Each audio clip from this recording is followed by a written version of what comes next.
Hello students. तो अब हमारा नेक्स्ट टॉपिक क्या आता है? Working capital management. कि किस तरह से हम वर्किंग कैपिटल को मैनेज करते हैं। देखो, हमने किया था ना, फाइनेंसिंग डिसीजन किए थे। उसमें हमने कहा कि हमारे पास एक होता है इन्वेस्टमेंट डिसीजन। इन्वेस्टमेंट डिसीजन में हमने क्या बात की थी कि ये जो इन्वेस्टमेंट डिसीजन है, इसमें एक है लॉन्ग टर्म और एक है शॉर्ट टर्म। लॉन्ग टर्म क्या था? कैपिटल बजटिंग, जो हम डिस्कस कर चुके हैं। फिक्स्ड एसेट्स का मैनेजमेंट करना कि कौन सा प्लान अच्छा रहेगा। शॉर्ट टर्म क्या होता है? Working capital. अब वर्किंग कैपिटल ऐसा तो है नहीं कि तुम्हारे लिए बिल्कुल नई टर्म है। वर्किंग कैपिटल टर्म सुनी हुई है। वर्किंग कैपिटल को हम दो तरीके से बात करते हैं। एक, कि वर्किंग कैपिटल को डिफाइन कैसे करेंगे, और एक डिटरमिन कैसे करेंगे। दो अलग अलग बातें हैं। तो वर्किंग कैपिटल को हम डिफाइन कैसे करेंगे? The capital which is required for day to day operational activities of business. ठीक है। तो वर्किंग कैपिटल वर्ड का मीनिंग क्या हुआ? जो वर्किंग कैपिटल मतलब capital required for day to day operational activities of a firm. तो हमारी जो रोजमर्रा की काम की चीजें हैं उसके लिए। अब ये तो हो गई डेफिनेशन। अगर हम बात करें कि वर्किंग कैपिटल मैनेजमेंट क्या होता है, तो मैनेजमेंट का मतलब हो गया जो हमें वर्किंग कैपिटल चाहिए उसको पहले से असेस करना, उसको प्लान करना, यानी कि मैनेजमेंट ऑफ करंट एसेट्स। तो वर्किंग कैपिटल मैनेजमेंट में हमारा जो पूरा फोकस रहता है वो होता है करंट एसेट्स पे। आप लोगों ने फॉर्मूला भी पढ़ा है कि working capital, how will you determine? Working capital is current assets minus current liabilities. But यहाँ पे हमारा सारा फोकस करंट एसेट्स पर ही होता है। करंट एसेट्स मतलब cash and bank balances, marketable securities, receivables. Receivables में दो चीजें आती हैं। एक आते हैं ट्रेड डेटर्स और दूसरे आते हैं बिल्स रिसीवेबल्स। ठीक है। और नेक्स्ट हमारे पास आ गई इन्वेंट्री। तो इन सबको मिला के हमारे करंट एसेट्स बन जाते हैं। ठीक है। तो करंट एसेट्स समझ में आ गए, करंट एसेट्स होते क्या हैं? Got it? में फाइनेंशियल मैनेजर का क्या रोल है?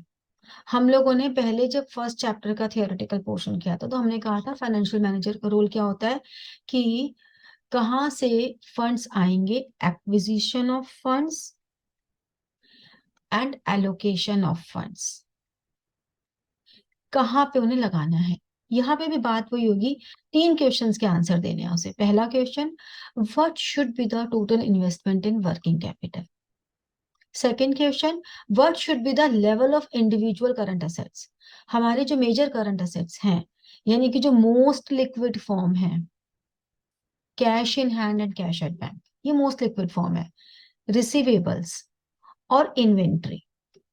हमारा level of individual current assets, कितना हमें कैश को लिक्विड फॉर्म में रखना है, कितना हमें अपना रिसीवेबल्स मैनेजमेंट करके रखना है, मतलब हमें क्रेडिट पॉलिसी कैसी रखनी है, प्लस हमें इन्वेंट्री मैनेजमेंट कैसे करना है, कितना हमें इन्वेंट्री का लेवल मेंटेन करके रखना है, कब परचेज करनी है। ये सब हमारे अलग अलग टॉपिक होंगे। अभी हम डिटेल में करेंगे इन सबको, एक एक चैप्टर अलग अलग। कैश मैनेजमेंट क्या होगा, रिसीवेबल्स मैनेजमेंट में हम क्रेडिट पॉलिसी करना सीखेंगे, इन्वेंट्री मैनेजमेंट में हम ऑप्टिमम इन्वेंट्री को मेंटेन करना सीखेंगे। ये सब हम सीखने वाले हैं। और थर्ड क्वेश्चन का answer, what should be the relative proportion of different source of finance. हमारे पास अलग अलग सोर्सेज होते हैं। This is very simple thing कि अगर हमें वर्किंग कैपिटल को फाइनेंस करने की बात करनी है तो हम शॉर्ट टर्म फाइनेंस पर ही जाना प्रेफर करते हैं। ठीक है। बट अभी हम इसको पढ़ेंगे कि तो एक कोई भी जो फाइनेंशियल मैनेजर है ना, उसको इन तीन सवालों का जवाब ढूंढना होता है।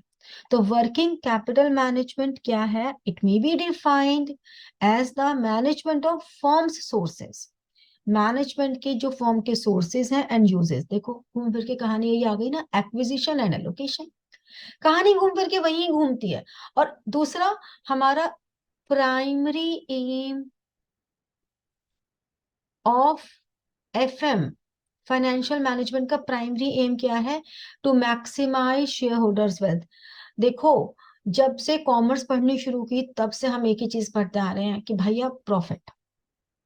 तो अब हमारे ओनर कौन है? हमारा लेवल बढ़ता जा रहा है। हमारे ओनर कौन है? हमारे ओनर है शेयर होल्डर्स। ये जो शेयर होल्डर्स है, इनको मैक्सिमम बेनिफिट मिले, इनके वेल्थ का मैक्सिमाइजेशन हो, तो हमें वर्किंग कैपिटल को उस अकॉर्डिंगली मैनेज करना है। और मैक्सिमाइजेशन दो तरह से होता है, या तो भैया आप उन्हें भर भर के डिविडेंड दे दो, और या आप कुछ ऐसा जादू की छड़ी घुमाओ, ऐसी स्ट्रैटेजीज बनाओ, ऐसी प्लानिंग बनाओ, इस तरह से अपने सारे चीजों को मैनेज करो कि जो मार्केट प्राइस है ना शेयर का, वो बढ़ जाए, मार्केट प्राइस बढ़ जाए। ठीक है, ये हमारे पास एक चीज हो गई। नेक्स्ट हमारे पास आता है ग्रॉस वर्किंग कैपिटल और net working capital. Gross working capital का मतलब हो गया टोटल वर्किंग कैपिटल। तो gross working capital is the all the current assets. तो हम कहते हैं ये जो ग्रॉस वर्किंग कैपिटल है, ये gross working capital is current assets. Net working capital is current assets minus current liabilities. ठीक है, तो अब ये पॉजिटिव भी हो सकती है, नेगेटिव भी हो सकती है भाई। अगर असेट ज्यादा है तो पॉजिटिव है, कम है तो नेगेटिव है। और अच्छा क्या है किसी भी फॉर्म के लिए? पॉजिटिव होना, वेरी बेसिक थिंग ना। हमारी करंट लाइबिलिटीज अगर ज्यादा है, वी हैव टू पे मोर। करंट लाइबिलिटीज होती क्या है? करंट लाइबिलिटीज वो होती है which are to be paid within a year. Current liabilities के मेजर कंपोनेंट्स क्या हैं? ट्रेड पेबल्स, सबसे बड़ा कंपोनेंट है ट्रेड पेबल्स। ट्रेड पेबल्स में दो चीजें आती हैं, एक आते हैं क्रेडिटर्स और एक आता है बिल्स पेबल। तो भाई ये बहुत बेसिक सी बात है कि अगर हमारी जो पेमेंट्स हैं वो हमें ज्यादा करनी है और हमारे करंट असेट्स उतने नहीं है, तो आप तो डेंजर पोजीशन में हो। तो इसलिए हमेशा वर्किंग कैपिटल मैनेजमेंट में इस बात का ध्यान रखना है कि current assets should be more than current liabilities. Ideally हम ये कहते हैं current ratio, that is current assets upon current liabilities, ideally it should be 2:1। But this is ideal stage. अगर इससे ज्यादा है तो इसका मतलब हमने अपने वर्किंग कैपिटल मैनेजमेंट को बहुत अच्छा नहीं रखा हुआ है। ठीक है, तो हमें ये ध्यान रखना है कि ये 2:1 मेंटेन रहे। हाँ, अगर कुछ एक्सेप्शनल केस है, नेचर ऑफ बिजनेस और बहुत सारे और फैक्टर्स हैं जो भी हम पढ़ेंगे, जिन पे वर्किंग कैपिटल डिपेंड करती है, तो बात और है। बट अगर करंट रेशियो 2:1 है तो वो आइडियल है। अब अगर इससे ज्यादा है तो या तो आपका कंपोनेंट, आपने लिक्विडिटी बहुत ज्यादा रखी हुई है, या आपकी जो क्रेडिट पॉलिसी है वो बहुत ही लिबरल है, जब मर्जी दे देना भाई, भाई भाई कोई बात नहीं, वो बहुत लिबरल पॉलिसी है। या आपने बहुत ज्यादा प्रोडक्शन कर रखी है और एक्यूमुलेशन ऑफ स्टॉक किया हुआ है।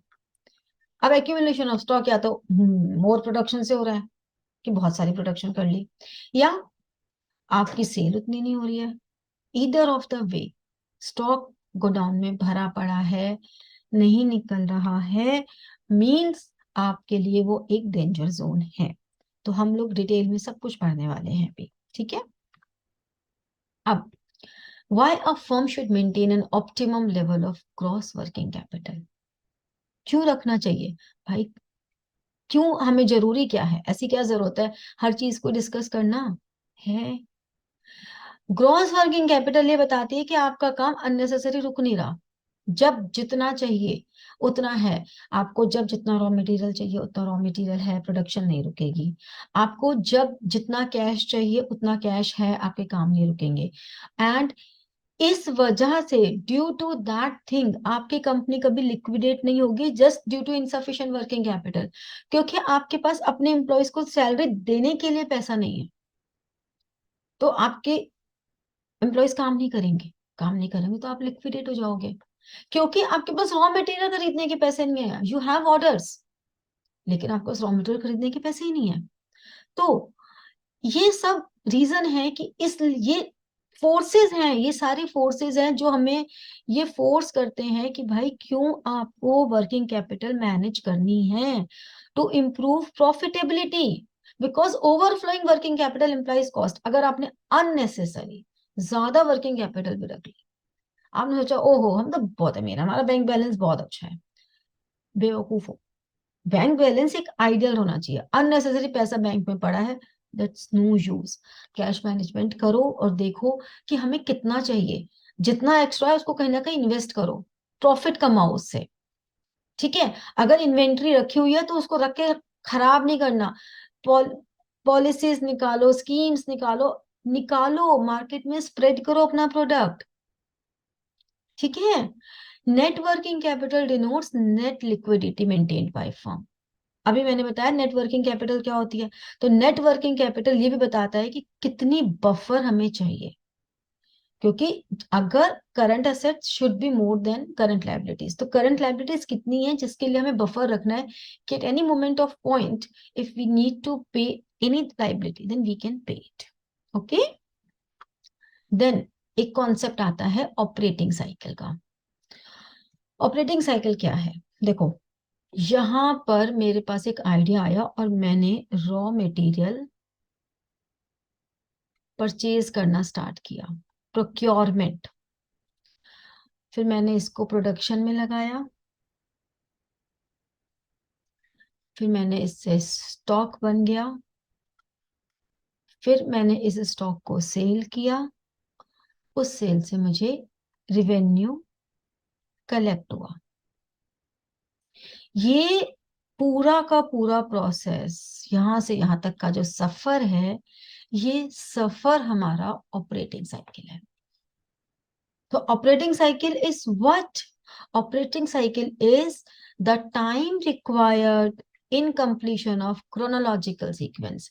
हम प्रोक्योरमेंट करें रॉ मटेरियल एंड सर्विसेज का, then conversion of raw material into work in progress, then conversion of work in progress into finished goods, then sale of finished goods, और फिर वो cell करने के बाद जो ये क्रेडिट वाला पैसा है, ये पैसा हमारे पास आ जाए कैश फॉर्म में। तो भाई यहाँ पे कैश खर्च हुआ था, यहाँ पर कैश बढ़ गया, यहां से यहां तक का सफर करने में जितना ज्यादा टाइम लगेगा, आपको उतनी ज्यादा वर्किंग कैपिटल चाहिए। तो मुझे यहां से यहां तक का सफर तय करने में क्या क्या बातें देखनी पड़ेंगी, उसका समझ, उसकी calculation is operating cycle.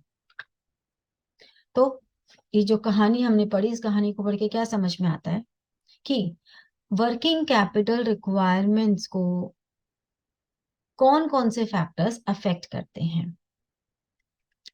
Basic nature, अगर आपका ट्रेडिंग का बिजनेस है, ट्रेडिंग का बिजनेस मतलब मैंने इससे खरीदा और इसको बेच दिया, मैं ये रही, तो भाई इससे मैंने क्रेडिट पे सामान ले लिया, होलसेलर, इसको मैंने बेच दिया और कैश पे पैसे आए, मैंने यहाँ दे दिया। ज्यादा वर्किंग कैपिटल की जरूरत है नहीं। लेकिन अगर मैं फाइनेंशियल कंपनी हूं एक, तो मुझे लिक्विडिटी मेंटेन करनी ही पड़ेगी। अगर मैं फाइनेंशियल कंपनी हूं तो फाइनेंस मुझे अपने पास रखना ही पड़ेगा। अगर मैं एक मैन्युफैक्चरिंग कंपनी हूँ जिसका जिसको बहुत सारे काम एक साथ करने होते हैं मैन्युफैक्चरिंग के, तो उसको अपने पास रखना ही पड़ेगी वर्किंग कैपिटल ज्यादा। ऐसे ही बिजनेस साइकिल फ्लक्चुएशंस, अगर मार्केट बूम पे है, बढ़ रही है बढ़ रही है बढ़ रही है बढ़ रही है, तो आपको हाई वर्किंग कैपिटल रखनी पड़ेगी, भाई पैसा कमाने का टाइम है। लेकिन अगर रिसेशन है, लो चल रहा है मार्केट में, सब लो लो लो चल रहा है, अब इतना लो चल रहा है कि यार काम ही नहीं निकल रहा, तो आप ज्यादा वर्किंग कैपिटल इन्वेस्ट करके नहीं रखोगे। समझे? अब सीजनल ऑपरेशन, अगर आप पीक हाई सीजन पर हो, बहुत सिंपल सी बात है, अब विंटर्स आ गई हैं, विंटर्स आ रही हैं तो मुझे एक जैकेट लेनी है। अब मैं अगर एक शॉप पे जाऊंगी जैकेट लेने, तो उस पीक सीजन में तो वर्किंग कैपिटल उस शॉपकीपर को रखना पड़ेगा ना अपनी जैकेट, क्योंकि मैं ये थोड़ा ना कहूंगी कि अच्छा 10 दिन बाद, भाई मेरे को तो ठंड अब शुरू हो गई है, मुझे तो अभी चाहिए जैकेट।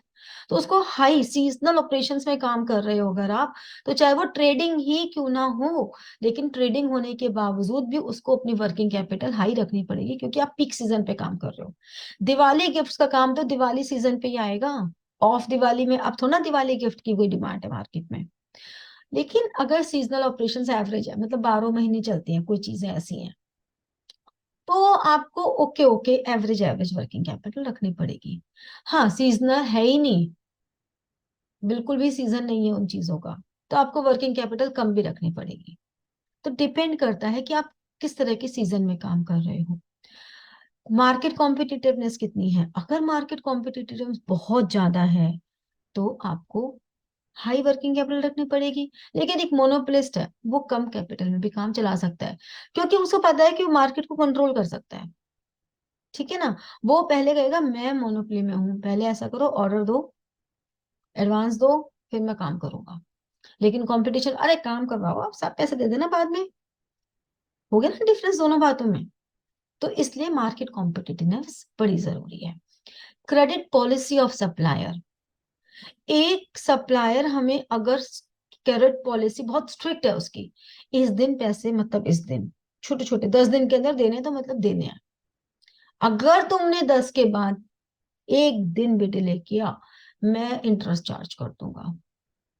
तो भाई आप उसे 8 दिन में ही दे दोगे। लेकिन अगर उसकी क्रेडिट पॉलिसी लिबरल है, दे दियो भाई, कोई बात नहीं। तो आप सोचोगे चल जब आएगा पैसा तब मैं उनको दे दूंगा, है ना। तो कम रखनी पड़ेगी। बट अब अपोजिट बात करते हैं, क्रेडिट पॉलिसी ऑफ कस्टमर्स। अगर मैं कस्टमर्स के लिए बहुत स्ट्रिक्ट हूं, देखो ऐसा है पैसा दे देना वरना लगा दूंगी इंटरेस्ट, तो मेरे को वर्किंग कैपिटल रखनी पड़ेगी कम। लेकिन अगर वही लिबरल है, तो मुझे हाई रखनी पड़ेगी, क्योंकि जब मर्जी आएगा देगा वो इंसान पैसे, अब मुझे तो चाहिए, तो I can't make plans on behalf of that debtors, तो मुझे वर्किंग कैपिटल चाहिए। ऐसे ही सप्लाई कंडीशंस, मुझे जब जो सामान चाहिए रॉ मटेरियल मुझे इमिडिएटली मिल जाता है, तो मैं स्टॉकिंग ज्यादा नहीं करूंगी, क्योंकि मुझे वर्किंग कैपिटल कम चाहिए। लेकिन अगर मॉडरेट सा है तो मुझे एवरेज चाहिए। लेकिन अगर सप्लाई कंडीशंस कम है, तो ऐसे में मुझे क्या करना पड़ेगा, अपने पास इन्वेंट्री रखनी पड़ेगी और मुझे हाई वर्किंग कैपिटल चाहिए होगी। Got this point. तो ऐसे है। तो अब हम शुरू करेंगे कि आखिर ये ऑपरेटिंग साइकिल जिसकी हमने बात की है, इसको कैलकुलेट कैसे करते हैं। ठीक है। हम इसे कैलकुलेट करते हैं, जैसे हम कहते हैं टोटल ऑपरेटिंग साइकिल पीरियड, टीओसीपी। आखिर ये टीओसीपी के क्या क्या कंपोनेंट्स हैं। ये टीओसीपी हमारे पास काफी सारे कंपोनेंट्स को मिला के बनता है। कौन कौन से, हमारे पास एक है आरएमसीपी, फिर एक है डब्ल्यूपीसीपी, एक है एफजीसीपी, और एक है आरसीपी। क्या मतलब हुआ इनका। आरएमसीपी का मतलब क्या हुआ, आरएमसीपी आपका हुआ रॉ मटेरियल कन्वर्जन पीरियड, कि आपका रॉ मटेरियल कितने टाइम में कन्वर्ट होता है। ठीक है। WPCP is work in progress conversion period, कि वर्क इन प्रोग्रेस कितने टाइम में फिनिश गुड्स में कन्वर्ट होता है।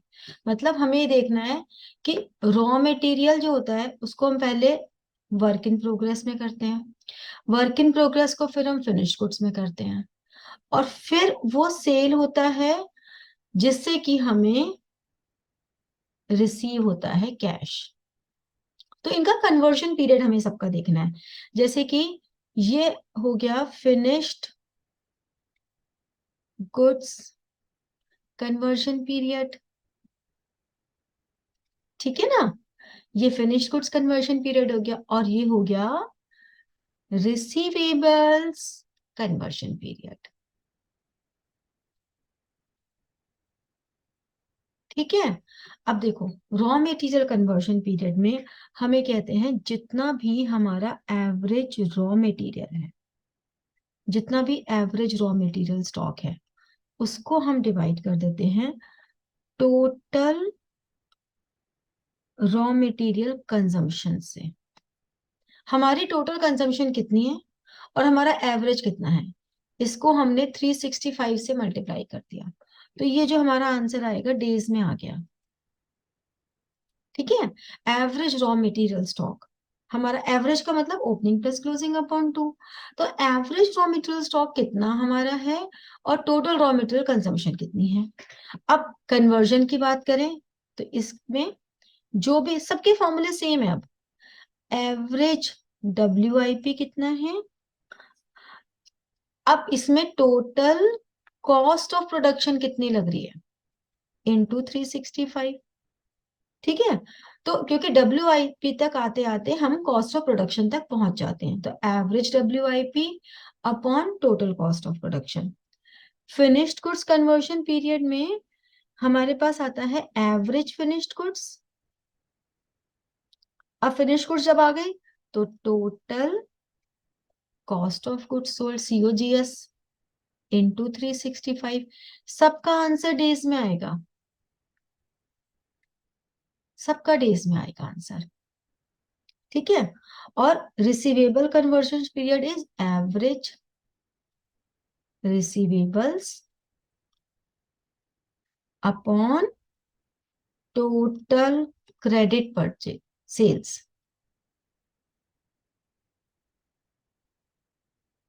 ये भी डेज में आ गया। तो अब हम क्या कह सकते हैं, हम ये कह सकते हैं कि हमारे पास TOCP is raw material conversion period plus work in progress conversion period plus finish goods conversion period plus receivables conversion period. इसको करके हमें डेज में आंसर मिल जाता है। फिर टोटल कन्वर्जन पीरियड में से हम डीपी इज जो आपका पेबल्स कन्वर्जन पीरियड है, करेंगे तो नेट ऑपरेटिंग साइकिल आ जाएगा। ये जो डीपी है ये है पेबल्स कन्वर्जन पीरियड। ठीक है। पेबल्स कन्वर्जन पीरियड में बिल्कुल जैसे अभी हमने रिसीवेबल्स का निकाला, बिल्कुल वैसे इसका भी निकल जाएगा। एवरेज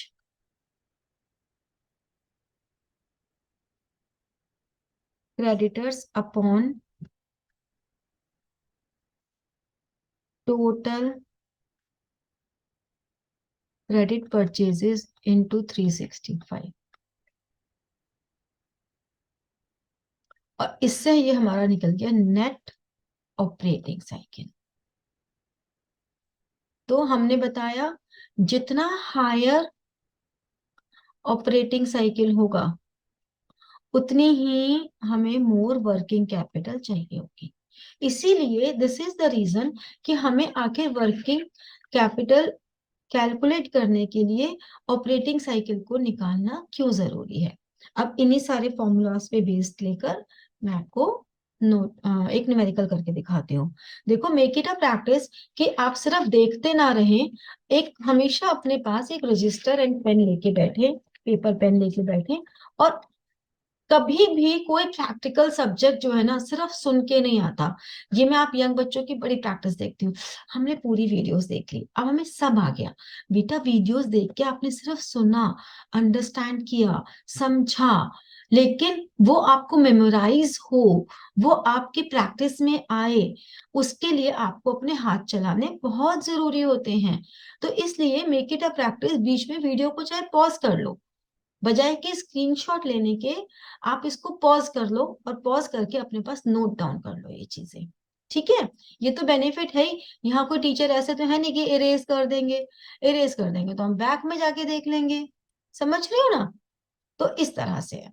अब हम एक क्वेश्चन करते हैं इसका। अब देखो, जैसे ही क्वेश्चन है आपके पास, from the following information taken from the books of a manufacturing concern compute the operating cycle in days. Period covered 365 days.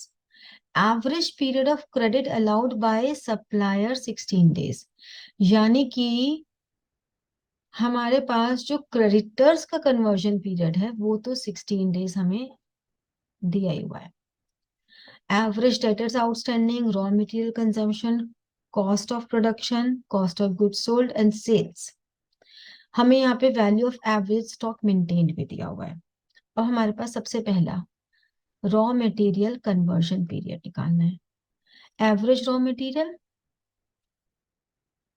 Upon raw material consumed into 365 days. तो एवरेज रॉ मटेरियल कितना है? 320। Raw material consumed कितना है? 4400 into 365। तो answer क्या आ गया? 27 days. दूसरा point निकालते हैं, कौन सा? Work in progress conversion period. तो work in progress conversion period में average WIP upon total cost of production into 365। तो एवरेज WIP की वैल्यू कितनी है? 350। 350 अपॉन कॉस्ट ऑफ प्रोडक्शन है 10,000 इंटू 365 डेज। तो ये कितना आ गया? 13 डेज। ऐसे ही हमने थर्ड पॉइंट पे निकाला finished goods conversion period. Average stock upon total cost of goods sold. ये आ गया 365।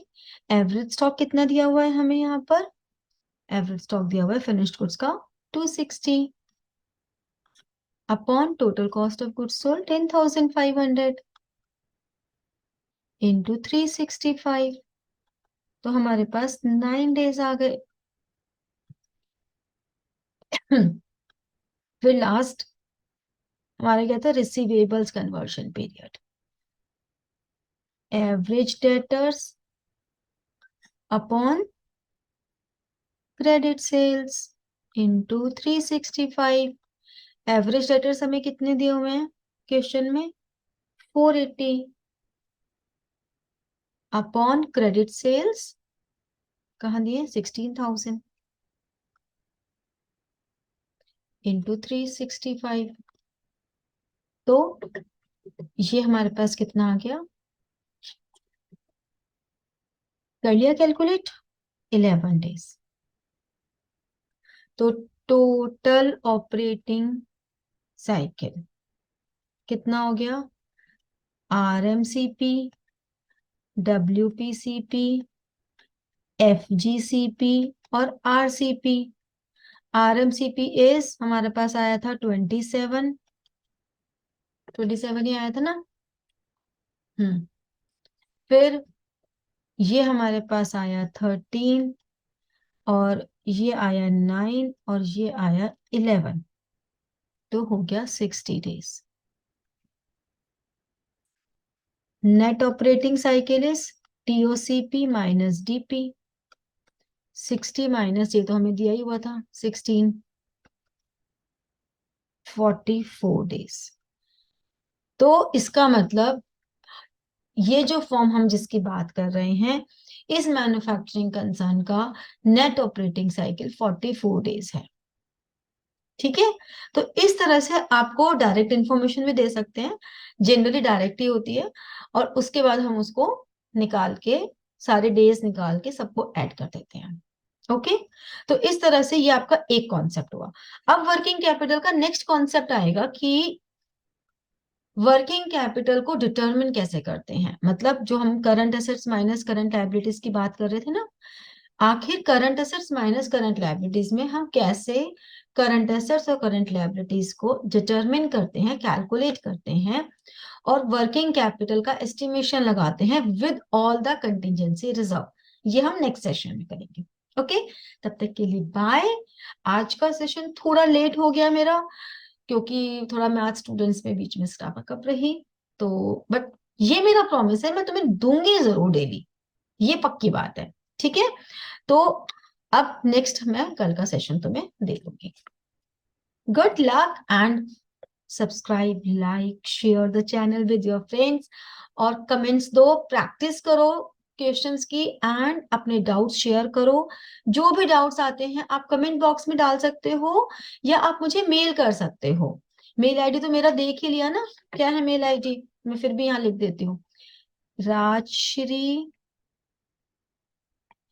ट्यूटोरियल्स